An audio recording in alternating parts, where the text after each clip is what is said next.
সব চুপ হয়ে গেল কেন? ও ও ও এসে গেছে, আমাদের পিছু নিয়েছে। কোথায় যাচ্ছিস?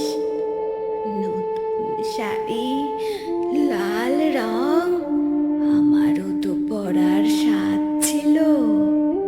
আমার স্বাদ পূরণ হতে দিলি না, তোদেরও হবে না।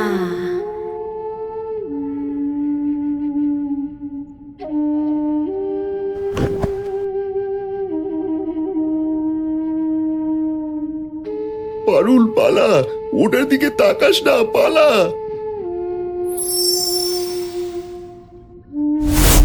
পুরো ভিডিওটি দেখতে টফি টুনস ভূত চ্যানেলটি সাবস্ক্রাইব করুন আর নিয়মিত এমন ভিডিও পেতে আমাদের ফলো ও সাবস্ক্রাইব দিয়ে সাথেই থাকুন।